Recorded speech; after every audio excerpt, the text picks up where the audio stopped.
Alors, bonsoir tout le monde. Bienvenue à cette séance ordinaire du Conseil de ville de la Malbaie.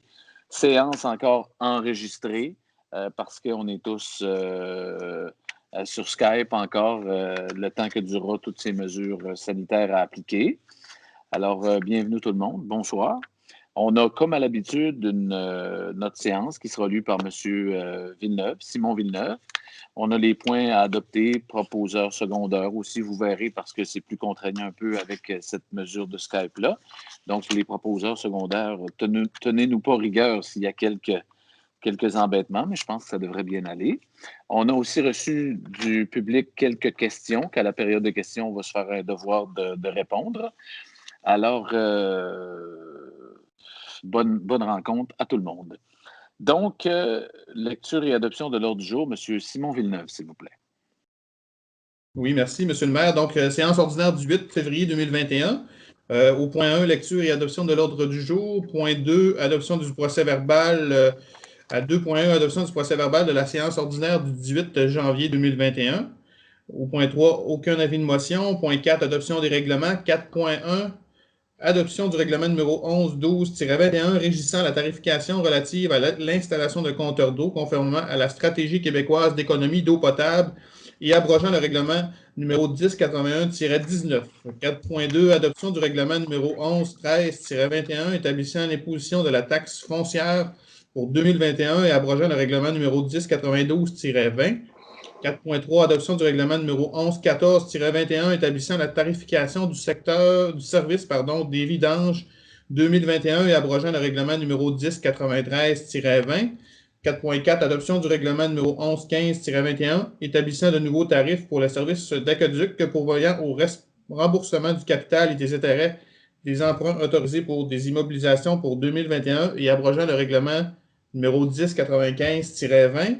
4.5, adoption du règlement numéro 1116-21, établissant la tarification de la valorisation des matières résiduelles pour 2021 et abrogeant le règlement numéro 1098-20. 4.6, adoption du règlement numéro 1117-21, visant l'amendement du règlement de zonage numéro 994-14. 4.1, adoption du règlement 1119-21, pourvoyant l'autorisation d'un règlement d'emprunt au montant de 460 000 pour les travaux de conversion des luminaires de rue au DEL. 5.1, dérogation mineure. 5.1, dérogation mineure pour les lots 6 268 363 à 6 268 366 au cadastre du Québec dans le secteur de la rue Saint-Raphaël. Au point 6, dossier de PIA. 6.1, demande de PIA pour le 210 chemin des Falaises, construction d'une résidence. 6.2, 446 rue Saint-Étienne, dossier affichage. Au point 7, les décisions du Conseil. 7.1, résolution renouvellement de l'adhésion à Tourisme Charlevoix pour l'année 2021. 7.2, annulation des pages du livre des procès-verbaux numéro 7063 à 7065. 7.3, adoption du plan d'action municipal 2020-2030 du MADA et engagement de la municipalité. 7.4, résolution du comité ad hoc, politique d'intégration des arts à l'architecture et à l'environnement des bâtiments et des sites gouvernementaux et publics, projet La Malbaie. 7.5, demande d'autorisation de passage et d'affichage temporaire pour le Grand Prix cycliste de Charlevoix 2021. 7.6, résolution conduite municipale sur des propriétés privées dans le secteur de Cap-à-Lègue, autorisation pour expropriation. Au point 8, adjudication de contrat, aucun contrat à l'ordre du jour. Point 9, recommandation de paiement. 9.1, travaux d'enrochement quai Casgrain, au montant de 7 122,47. 9.2, travaux d'épuration des eaux du secteur Saint-Fidèle, règlement 1048, au montant de 747,34. 9.3, travaux projet La Malbaie, 8 141,38. Point 10, chèque à ratifier pour le mois de décembre 2020 au montant de 19 675,52 et pour le mois de janvier 2021 au montant de 123 479,55. Point 11, compte à payer pour le mois de décembre 2020 au montant de 68 320,86 et pour le mois de janvier 2021 au montant de 1 736 549,13 sous. Point 12, salaire du mois de janvier 2021 au montant de 509 135,63. Point 13, divers. 14, correspondance. Point 15, période de questions. Et point 16, levée de la séance. Merci beaucoup, M. Villeneuve. Alors, quelqu'un propose l'ordre du jour? Propose, M. le maire. J'ai vu Roland Martel qui avait proposé avant, mais Normand, tu vas seconder, ça va? OK. Oui. L'adoption du procès-verbal 2.1, l'adoption du procès-verbal de la séance ordinaire du 18 janvier 2021. Tout le monde en a pris connaissance. C'est conforme aux propos tenus. Ça va? Je propose. Okay. Madame Carré propose et Claude Harvey seconde. Avis de motion, rien à signaler. L'adoption des règlements. Bien là, on est à l'adoption finale de nos règlements de taxation. Alors, c'est le troisième dépôt. Donc, 4.1. Adoption du règlement régissant la tarification relative à l'installation des compteurs d'eau, conformément à la stratégie québécoise d'économie d'eau potable. Donc, 15 $ cette année au lieu de 30 en 2020. Quelqu'un propose? Je propose. Monsieur Lavoie. Monsieur Martel, seconde. En 4.2, l'adoption du règlement établissant l'imposition de la taxe foncière pour 2021 et abrogeant le règlement numéro 1092-20. Là, j'ai sauté adoption du règlement 1113-21 qui remplace le 1092-20. C'est le taux de base par unité. Quelqu'un propose?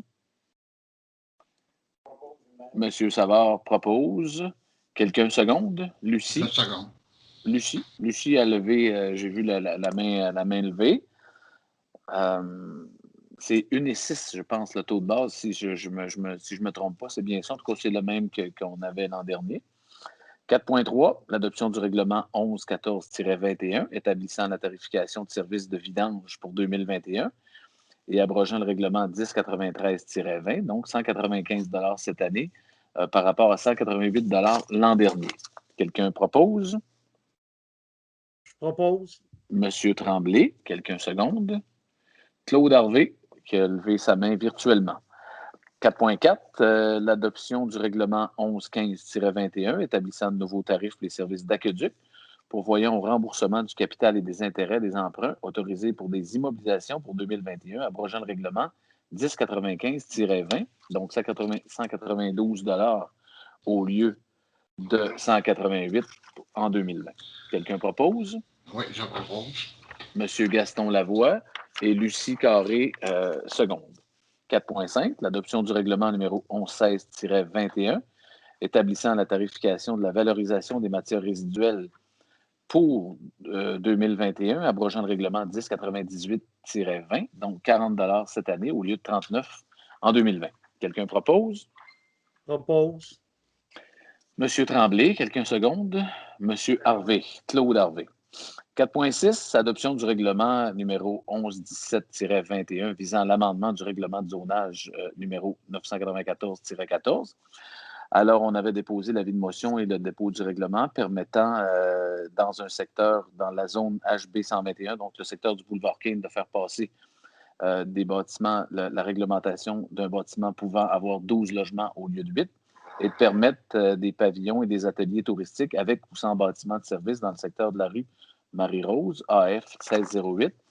Alors, il y a eu un avis public qui a été publié le 20 janvier 2020 pour aviser les personnes intéressées qu'elles pouvaient demander que d'une disposition du projet de règlement soit soumise à une demande de participation et de référendum. Alors, dans les délais normaux, quelqu'un nous a souligné, nous a fait valoir des points qui ont permis au Conseil de réétudier la question et de retirer le projet de règlement de zonage dans le secteur du boulevard Kane, de faire passer de 8 à 12 logements les bâtiments. Alors, ça est retiré. Mais par contre, l'idée de garder les bâtiments dans le secteur de Capalec, dans Marie-Rose, d'avoir les bâtiments qui sont des pavillons et des ateliers touristiques avec ou sans bâtiment de service dans le secteur de la rue Marie-Rose. Celui-là, on maintient et comme on a fait tout le processus normal, ça serait le dépôt final pour ce projet de règlement. Donc, au lieu des 2 modifications, il y en a une qui sera adoptée ce soir, puis on a décidé de retirer l'autre. Alors, quelqu'un propose? Propose. Monsieur Gilles Savard était à côté de moi, pas très loin, je l'ai entendu. Et Lucie Carré a levé sa main. Donc, ça va pour ça.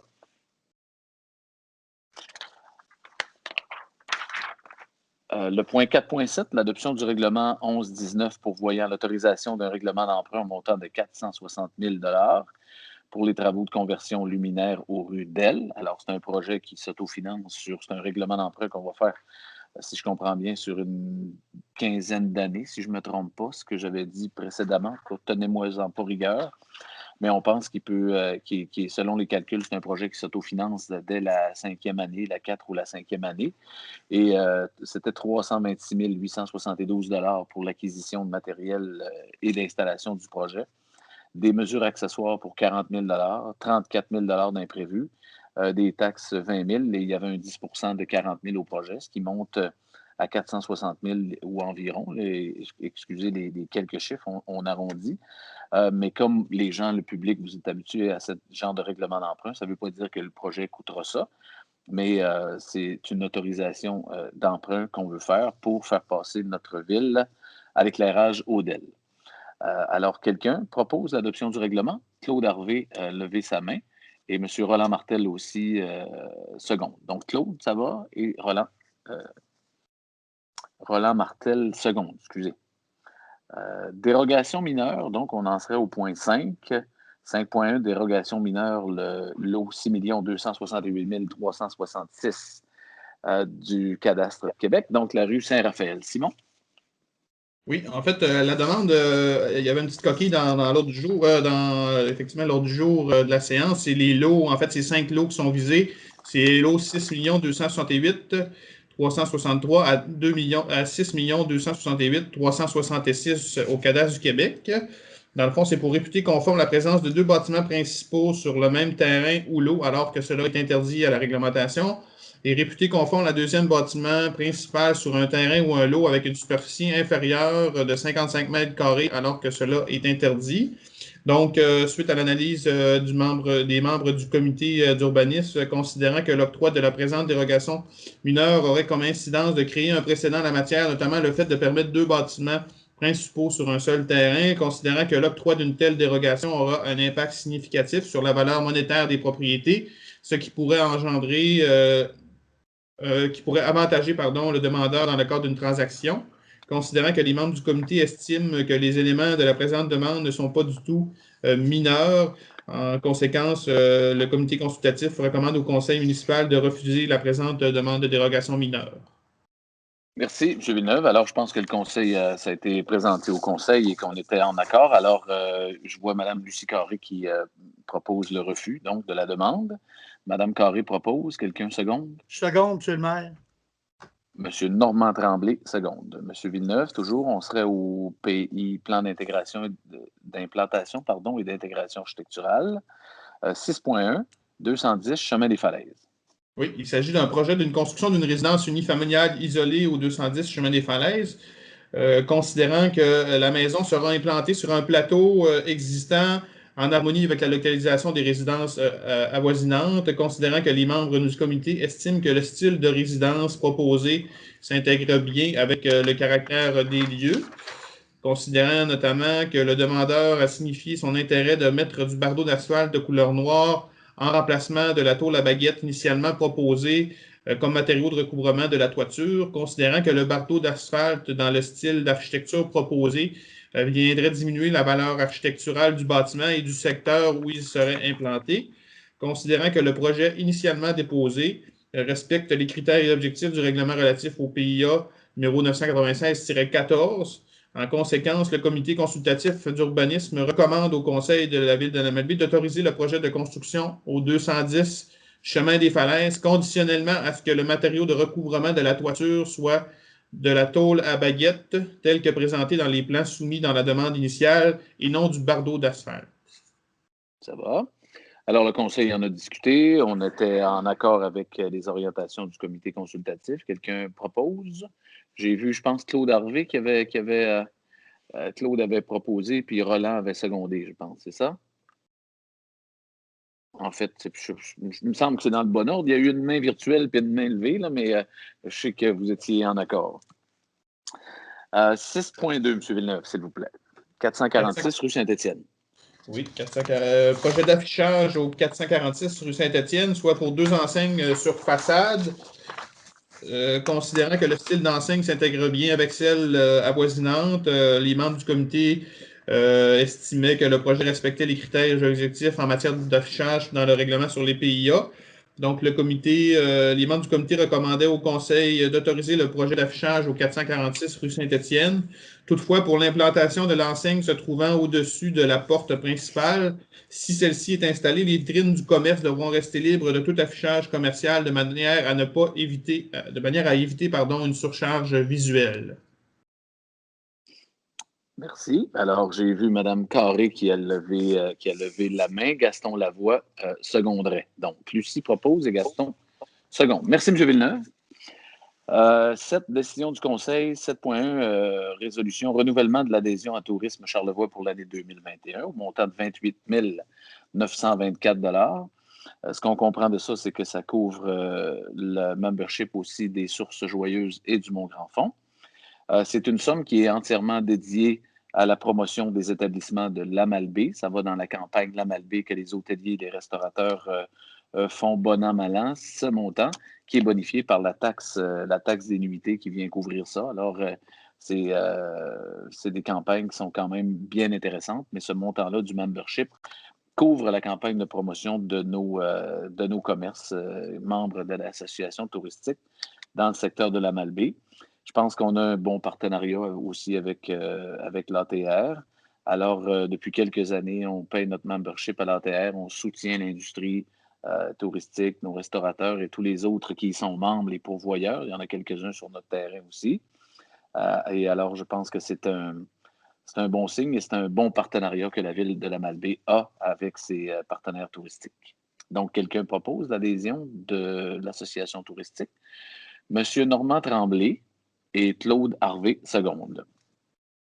Résolution, une formalité, annulation des pages du livre des procès-verbaux.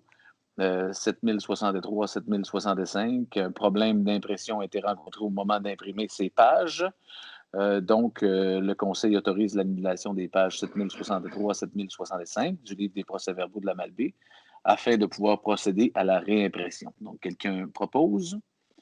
Gaston Lavoie propose et Lucie seconde.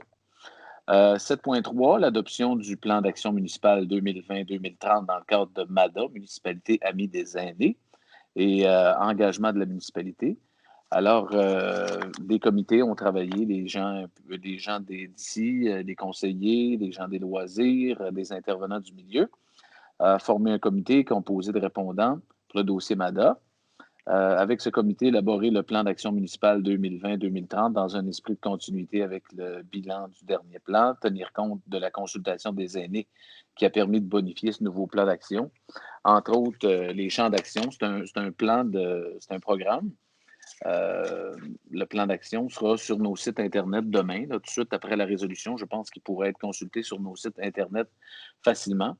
C'est des plans qui couvrent pour les aînés des champs d'action. Donc, le champ d'action 1, par exemple, habitation et milieu de vie. Le champ d'action 2, c'est transport et mobilité. Champ 3, loisirs, avec différentes stratégies, différentes actions et différentes responsabilités. Et ça, des échéances dans le temps qui pourront être... en fait, tout ça va travailler pour le mieux-être des personnes amies des aînés. Donc, j'en suis un maintenant. Je trouve que c'est un peu tôt à 50 ans pour être ami des aînés. J'aurais aimé que mon collègue Gaston puis qu'il repousse un peu ce temps-là, mais je suis rendu là. 4, par exemple, champ d'action, participation sociale. Champ 5, respect et inclusion sociale. Champ 6, espace extérieur et bâtiment. Champ 7, santé et services sociaux. Communication et information pour le champ 8. Champ 9, la sécurité. Alors, c'est un beau projet. Je pense que les gens ont travaillé quand même pas mal là-dessus. Et comme pour nous, c'est important, les gens qui habitent notre ville et qu'on veut faire toutes les actions nécessaires pour faciliter la vie, je pense qu'on peut adopter ce projet-là. Le Conseil en a pris connaissance, on en a discuté, il nous a été présenté. Mais il y a aussi qu'il faudrait qu'on ait une personne représentante au Conseil pour voir que les actions soient bien suivies, que les actions soient prises, en fait, qui sera en charge du suivi de la mise en œuvre du plan d'action de la politique MADA. Ce conseiller serait M. Gaston Lavoie. Alors, il serait, c'est ça, dans cette résolution, ça prend une proposition donc pour adopter le plan d'action MADA et de nommer Gaston Lavoie responsable du suivi des actions. M. Roland Martel propose et Mme Carré a levé la main un peu avant Gilles. 7.4, résolution du comité ad hoc politique d'intégration des arts, l'architecture et l'environnement des bâtiments et des sites gouvernementaux et publics du projet La Malbaie. Alors, ça, dans le fond, c'est tous les édifices gouvernementaux ou subventionnés par le gouvernement. Les édifices ou les espaces publics qui jouissent de subventions doivent inclure une part du budget, du règlement, dans leur règlement d'emprunt ou dans les coûts du projet, à une œuvre culturelle. Alors, c'est ce qu'on appelait la taxe du 1 %, juste pour résumer. C'est en 1981, le gouvernement adopte par voie de décret la politique d'intégration des arts à l'architecture et à l'environnement des bâtiments et des sites gouvernementaux et publics. La politique que l'on nomme familièrement la politique du 1 %, là, ceux qui ont travaillé dans le centre sportif, différents endroits, les centres d'accueil, les hôpitaux, le centre de ski Mont-Grand-Fond savent de quoi on parle, les différents aménagements, et puis c'était le surnom qu'on donne, la politique du 1 %. S'applique au gouvernement et à ses ministères, à ses organismes. Elle s'applique également à une personne à qui le gouvernement ou un de ses ministères ou organismes verse une subvention pour réaliser un projet de construction ou d'agrandissement dont le coût est de 150 000 $ ou plus. Donc, le comité qui est constitué par souci d'équité et de transparence, le gouvernement exige que ces modalités soient régies par un processus démocratique rigoureux de sélection des artistes et des œuvres. Ces choix révèlent de la responsabilité de comité dont la composition est formellement énoncée par le décret. Alors, c'est dans un cadre de projet de loi que nous devons nommer des intervenants à ce comité. Donc, l'architecte, les professionnels, les propriétaires des lieux, les artistes, en fait, tout ça est bien encadré et quelqu'un du ministère de la Culture et des Communications siège sur ce projet. Bon, ce qu'il faut comprendre, c'est que c'est dans le cadre du projet du Havre à Pointe-à-Pic, où il y a quand même des subventions du gouvernement du Québec, où on doit mettre une somme pour les œuvres d'art. Ce n'est pas tous les artistes qui peuvent proposer n'importe quoi. Les artistes sont enregistrés au ministère de la Culture et des Communications et seront invités à soumettre dans le cadre de la réalisation de ce projet une œuvre et sera choisie cette œuvre par les gens des comités nommés comme suit. Alors, représentante des propriétaires Marie-Catherine Bégin-Drolette, qui est avec nous ici de notre équipe et qui est quand même la responsable technique de ce projet-là, qui peut être utile dans un projet comme celui-là. Représentante des usagers, Mme Guylaine Fournier, représentant de l'architecte. Alors, c'est Claude Lachance, l'architecte paysagiste, compte tenu que c'est quand même, il y a eu une procuration des architectes en bâtiment, mais compte tenu qu'en majeure partie, c'est vraiment de l'aménagement paysager qui est là-dessus. Claude Lachance va être sur ce comité. L'observateur, M. Sylvain Gendreau. Et il y aura des gens aussi nommés par le ministère de la Culture et des Communications pour faire avancer ce projet. Donc, quelqu'un propose, ses représentants, M. Normand Tremblay propose et M. Gaston Lavoie seconde.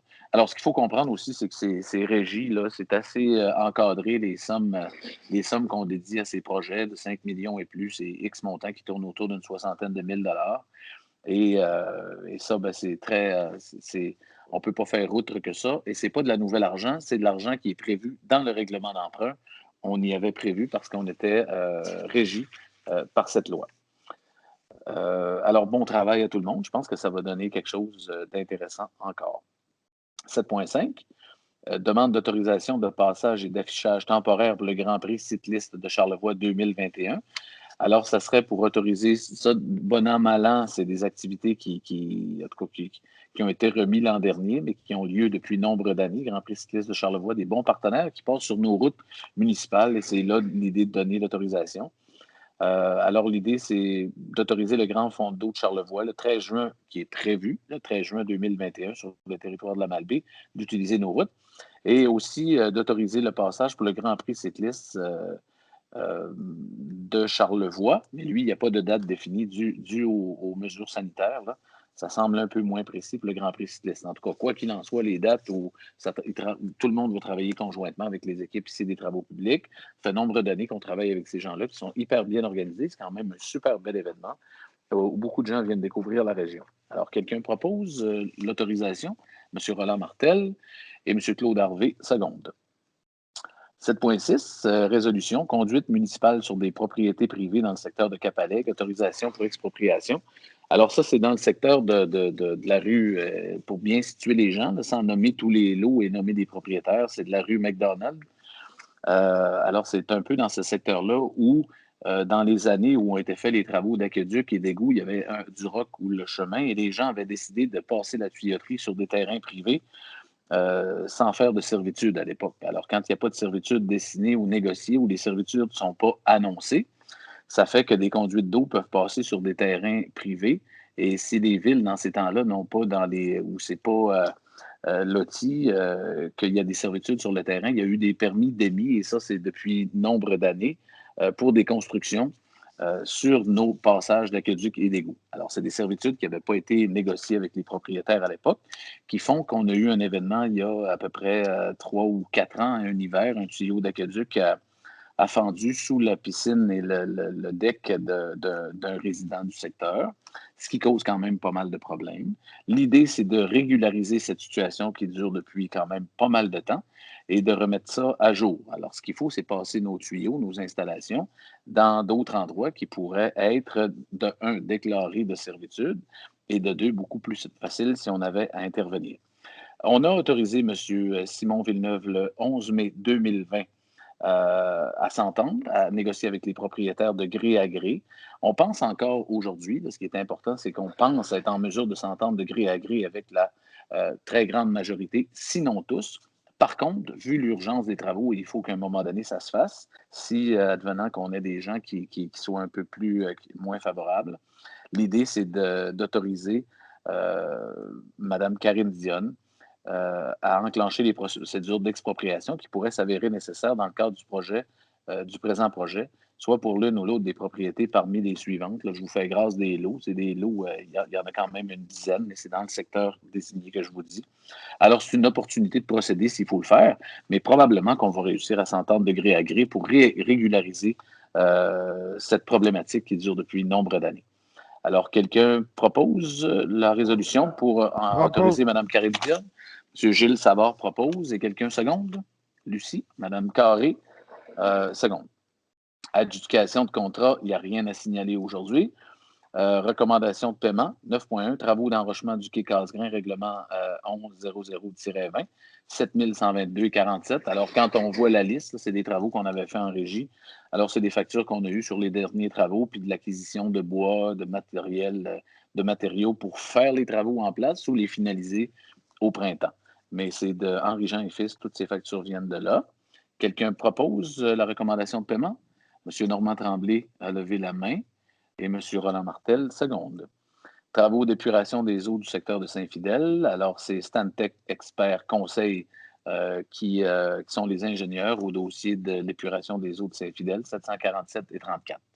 Quelqu'un propose? Monsieur Gilles Savard, quelqu'un seconde?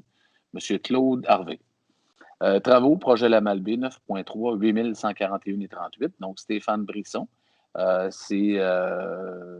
Qui a travaillé à l'arpentage du terrain voisin du musée de Charlevoix dans le cadre du projet La Malbaie. Alors, quelqu'un autorise, quelqu'un propose le paiement, M. Roland Martel et M. Gaston Lavoie, seconde. Chèque à ratifier pour le mois de décembre 2020, 19 675,52. Et pour le mois de janvier 2021, 123 479,55. Quelqu'un propose? Madame Carré, Lucie et Claude Harvey. Lucie propose et Claude seconde, pardon. 11 comptes à payer pour le mois de décembre 2020, 68 320,86. Et pour le mois de janvier 2021, 1 736 549,13. Le conseil, vous en avez pris connaissance, comme d'habitude, ça va. Quelqu'un, Normand Tremblay, propose et Claude Harvey, seconde. En 12, les salaires du mois de janvier 2021, 509 135,63. Quelqu'un propose? M. Martel propose et M. Gaston Lavoie seconde. Divers, rien à signaler. En correspondance, correspondance suivante et soumise, date le ministère des Transports. Le 28, on a reçu du ministère des Transports une réponse à la demande de modification de la vitesse à 50 km sur le boulevard de Comporté. Alors, écoutez, on avait fait valoir ça. On avait eu des citoyens ici qui nous disaient que c'était vraiment dérangeant que, pas des citoyens le disent, ils nous l'ont signalé, mais tout le monde est à même de constater que ce boulevard-là roule, ça va extrêmement vite et c'est souvent, des fois, des soirées d'été, il s'agit de marcher pour voir que c'est presque une piste de course. On l'avait fait valoir au ministère du Transport. On faisait valoir aussi que tous les accès pour arriver sur ce boulevard étaient à 50 km/h. Alors, la réponse est négative.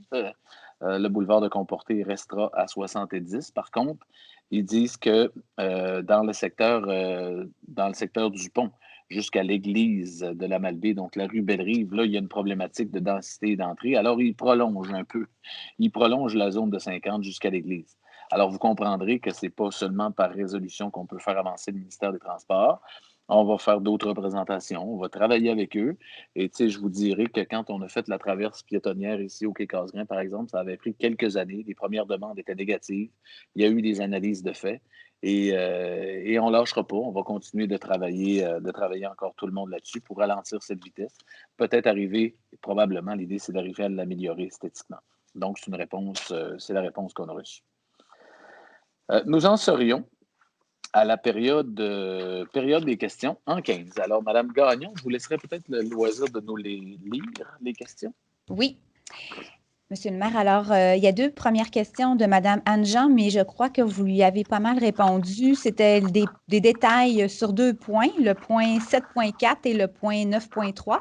Le point 7.4, c'était le comité ad hoc pour la politique d'intégration des arts. Okay. La personne voulait plus de détails, mais vous avez quand même donné...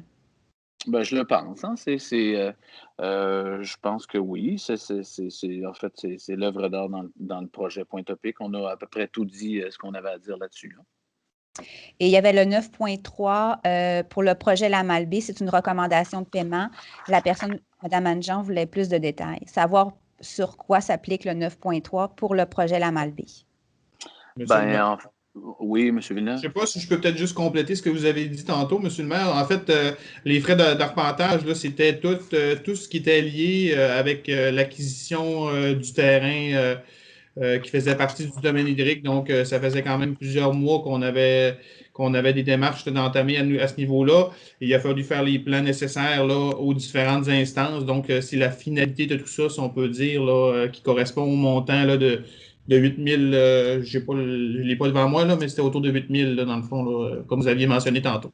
OK, ça, c'est ce qui concerne les terrains voisins. C'est la cession du domaine hydrique, finalement, à la ville de la Malbaie. Oui, la parcelle de terrain qui se trouve entre nos deux propriétés dans ce secteur-là. Parfait. Alors, ça, c'est une bonne nouvelle. Donc, je pense que ce qui est en attente, c'est la signature chez le notaire, si je ne me trompe pas. Madame Gagnon. Oui. Alors, question posée par Mesdames Martine et Sylvie Simard. Le 7.4, résolution comité ad hoc, politique d'intégration des arts. Il y a deux questions pour ce point. Est-ce un nouveau comité? Si oui, quelle en sera sa composition? Et est-ce bien du centre-ville que l'on parle ici? Car depuis longtemps, lorsqu'on parle du projet La Malbaie, on a toujours référé plutôt au secteur de Pointe-Topic. Bon, alors je pense qu'on y a répondu aussi tantôt. C'est un peu le point que Mme Jean posait aussi, Mme Simard. Alors, ça concerne le projet du Havre. On a donné des explications, je pense, et c'est pour le secteur de Pointe-Topic et non le centre-ville. Parfait. Donc, je vais lire la 2, mais je crois qu'il n'y a pas vraiment de réponse. Est-ce que ce comité ne vient pas trop tard, alors qu'à ce stade-ci, les plans et aménagements sont probablement déjà finalisés pour les écoles et l'hôpital? Donc, ce n'est pas dans le cadre du projet de l'école et l'hôpital. Donc, et le comité est soumis, c'est le ministère de la Culture qui décide au moment où le comité est mis en place là, dans le projet. Ce n'est pas nous qui gérons cette partie-là. C'est souvent le règlement d'emprunt Mhm. que Et qu'il est nommé. c'est bon. Et ce qui est peut-être à signaler, c'est que nous ne sommes pas les maîtres d'œuvre du projet de l'école et de l'hôpital. Donc, le comité qu'on a formé, c'est ad hoc juste pour le projet du Havre-Pointe-Pic. Mais l'école sera tenue à cette fameuse règle aussi. Et l'hôpital, bien entendu, sera soumis à ça. Et on s'entend que les montants seront peut-être un peu supérieurs dans le cadre de l'hôpital. Mais ce n'est pas nous qui aurons à former des comités à ce moment-là pour le ministère de la Culture et des Communications pour le fameux octroi de l'œuvre d'art.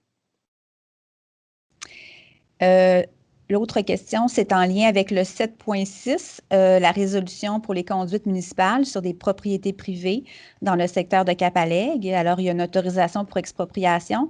Pouvez-vous nous, dans le fond, donner des détails plus précis concernant l'emplacement des lots concernés et sur les objets de l'autorisation pour expropriation, terrain bâtisse ou autre?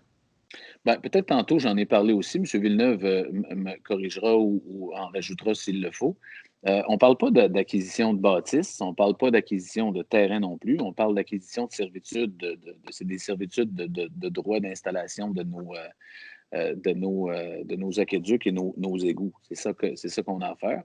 Et dans le fond, ça vient corriger quelque chose. Là. À l'époque, les gens n'avaient pas négocié de servitude avec les propriétaires de l'emplacement du temps, ce qui, avec les années futures qui se sont passées, probablement qu'à l'époque, il y avait des ententes ou financières à voir ou avec les propriétaires. Les gens de l'époque avaient décidé de faire ça comme ça. Mais maintenant, ça vient régler un problème depuis quelques années, mais il n'y a pas lieu d'acquisition de bâtisses ni d'acquérir des terrains. Nous, ce qu'on veut, c'est des servitudes d'installation pour nos besoins, donc d'aqueduc d'égout, comme je disais. Si M. Villeneuve a quelque chose à rajouter. Ben, en fait, vous avez bien expliqué la situation, M. le maire, puis peut-être juste dire aussi que l'intervention qui est projetée là, à court terme, là, c'est de relocaliser notamment la conduite d'aqueduc pour qu'elle passe moins ou qu'elle soit moins incommodante, on peut dire, pour les propriétaires.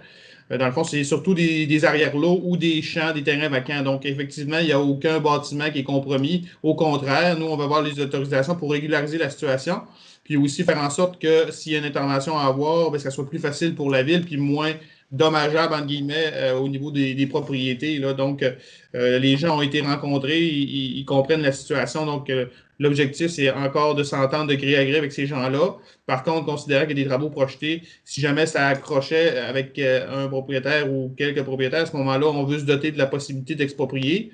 Mais dans le fond, c'est pas nécessairement le scénario numéro 1, mais c'est possible qu'on en vienne là. Donc, c'est pour ça qu'on a adopté la résolution en question. Merci. Je pense que ça peut aller pour ça. Les dernières questions, c'est en lien avec le projet La Malbaie, secteur Pointe-au-Pic. Alors, où en sommes-nous concernant les acquisitions de terrain par la ville sur les différents sites? Ben, je pense qu'on vient de parler de celui avec la recommandation de paiement de M. Brisson. On a finalisé, c'est confirmé. Il reste à officialiser par signature la cession du terrain voisin du musée. Et pour ce qui est du secteur de la gare multimodale, tout est en discussion. Ça se passe très bien. Merci. Les plans finaux des bâtiments et début des travaux de construction. Ben, les plans, on est en appel d'offres présentement. Alors, la question, si je la comprends bien, on demande le début de la construction. Ce que je peux dire, c'est pour la gare multimodale, on a demandé une date de livraison qui serait le 24 juin. Je ne sais pas le début des travaux. Et pour ce qui est du terrain voisin du musée et du projet de l'aménagement, il faut voir, les appels d'offres seront ouvertes le 11 février. Alors là, il faudra voir, puis c'est des discussions qu'on aura avec les entrepreneurs à ce moment-là. Mais les plans, évidemment, les plans sont bien attachés. Quand on est rendu pour soumission, c'est pour c'est avancé. L'occupation des espaces de la future gare Oualte pour l'été 2021. Quel en sera le partenaire? Ben, écoutez, l'idée de la halte multimodale, c'est que les gens aient un endroit pour attendre, comme je le dis toujours, là, pour transiter, soit arriver et repartir ou arriver en attendant qu'il y ait un autre départ. Je pense que l'idée principale qu'on veut faire de ça, c'est un lieu où rapidement les gens seront confortables, mais auront accès à de l'information aussi. Et il y a des discussions qui vont être faites avec l'association touristique pour bien nous guider de l'objectif qu'on veut atteindre, que les gens, le plus rapidement possible, puissent avoir accès à l'information qu'ils veulent avoir en arrivant pour avoir la panoplie, puis vu l'étendue de la Malbaie, puis la panoplie d'activités, l'idée, c'est de leur donner un peu d'informations. Alors, on va travailler avec l'ATR. J'ai déjà eu quelques pour parler, mais on va travailler avec eux qui vont nous accompagner dans la meilleure façon de rendre cet objectif possible pour la ville, là, de bien informer les gens. Et aussi, ce qu'on comprend, c'est on travaille avec Parcourir Charlevoix. Madame Gagnon, corrige-moi si je me trompe. Parcourir Charlevoix, qui est des applications interactives là, qui proposent différents circuits. C'était surtout dans le secteur de l'Ouest l'an dernier. Mais la Malbaie s'est joint à cette application et on aura un Parcourir la Malbaie. C'est M. Sylvain Gendreau avec le Musée de Charlevoix qui travaille à définir différents sites, et lui et ses partenaires. Alors, je pense que là, déjà, c'est une nette amélioration. Que quand les gens vont pouvoir arriver, on va pouvoir leur donner accès soit à différents sites, mais aussi à différentes applications géolocalisées pour pouvoir se situer dans la ville de la Malbaie. Ça, c'est déjà une très bonne information. Et probablement que bientôt, on aura à présenter avec des partenaires qui sont GAEP ou GAEP, entre autres, qui nous a présenté avec M. Sébastien Tremblay ici au Loisirs et à la Culture une panoplie d'activités qui ont concocté pour nous cet été, qui partent de Saint-Fidèle en passant par le Jardin des Lilas. Et Jardin des Lilas aussi, il y aura quelque chose qui nous est présenté par le Musée de Charlevoix qui est fort intéressante. Et GAEP a des actions aussi pour voir à toute la mobilité puis comment on va pouvoir travailler à informer et déplacer les gens dans le secteur de la Malbaie et leur faire voir un peu ce qu'il y a à voir dans leur visite des sites d'intérêt géologique, d'intérêt de patrimoniaux culturels. C'est intéressant. Ça s'en vient. On va pouvoir annoncer ça dans le cadre de la programmation estivale de la ville de la Malbaie et de ses partenaires. Il n'y a plus de questions. OK. Alors, j'espère qu'on a bien répondu. L'idée, c'est pas de tenter de faire court. Je pense que les questions qu'il y avait, on en a quand même parlé dans le conseil ce soir.